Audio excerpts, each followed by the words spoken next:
An old sailor was sitting at a bar near the docks when a young man approached him. Sailor, you've crossed more oceans than anyone alive. What's the secret? How did you become so confident out there? The old sailor didn't answer right away. He took a long sip of his drink, looked out at the harbor, and said, "Let me tell you about two ships. 40 years ago in this very harbor, there were two ships preparing to cross the Atlantic. The first ship was called the Certainty, and let me tell you, that ship earned its name. The captain was a man named Edward Shaw, brilliant, disciplined, obsessed with preparation. He'd spent 15 years studying the ocean before he ever set foot on a ship. He knew every current, every wind pattern, every star in the sky. He'd assembled the finest crew money could buy.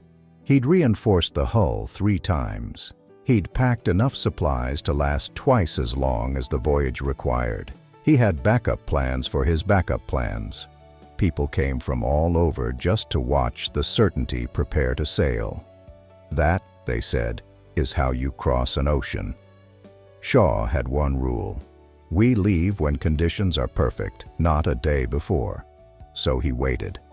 He waited for the perfect wind, the perfect weather, the perfect feeling in his gut that told him he was truly ready.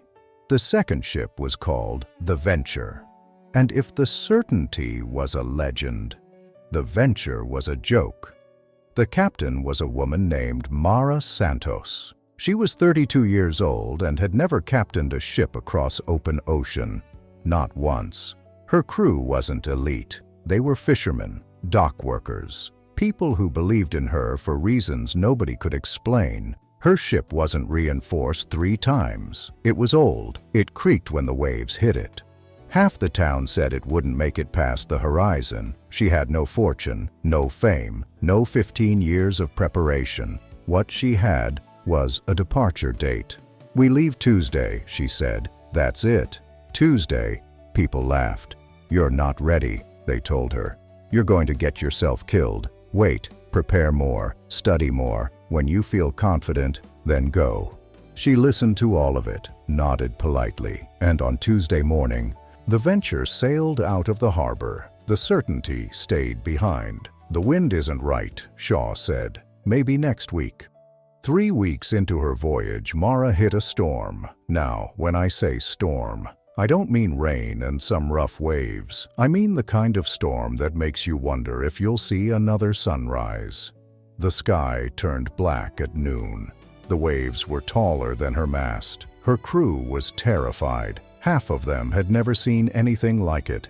And Mara? She was terrified too. She didn't know what to do. She hadn't trained for this.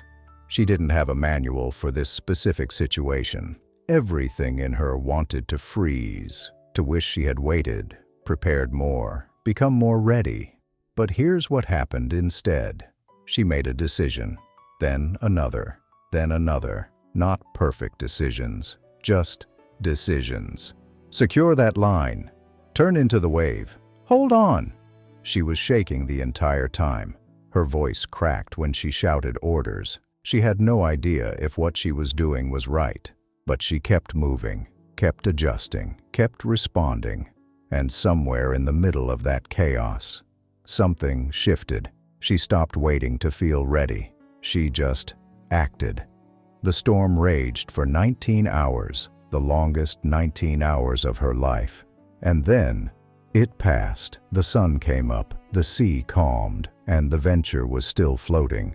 Mara stood on that deck, exhausted, soaked, hands still trembling, and she realized something that changed everything. She had become a captain during that storm, not before it. The confidence she thought she needed to start. It wasn't something she was supposed to bring with her. It was something the ocean gave her, but only because she showed up.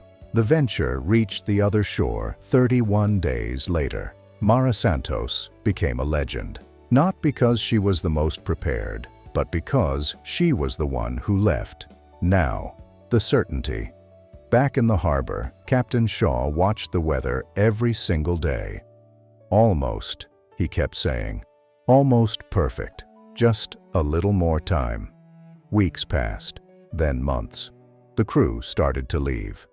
"We signed up to sail," they said, "not to wait." The supplies started to age. The hull, reinforced 3 times, started to sit too long in the water.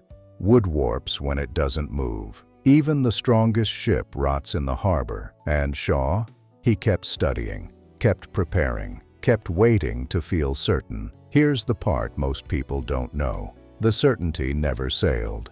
Not that year, not the next, not ever. 15 years of preparation, the finest crew, the perfect ship, and it never left the harbor. Shaw spent the rest of his life on the docks, watching other ships come and go, still preparing, still waiting, still telling himself, "When conditions are right, when I'm truly ready." He died in that harbor, ready to sail, but never having sailed. The old sailor finished his drink and looked at the young man. "You asked me the secret to confidence. There isn't one.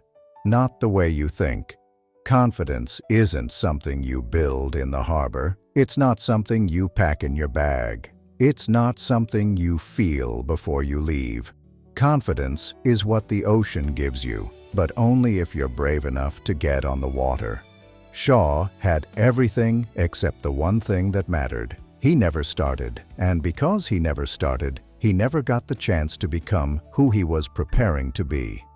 Mara had nothing except the one thing that mattered, a departure date. And because she left before she was ready, the ocean turned her into a captain. So here's what I'll tell you, son. Stop preparing to be confident. Stop waiting for the fear to go away. Stop looking for the perfect conditions. The confidence you're looking for, it's not in this harbor, it's out there. And the only way to get it is to sail.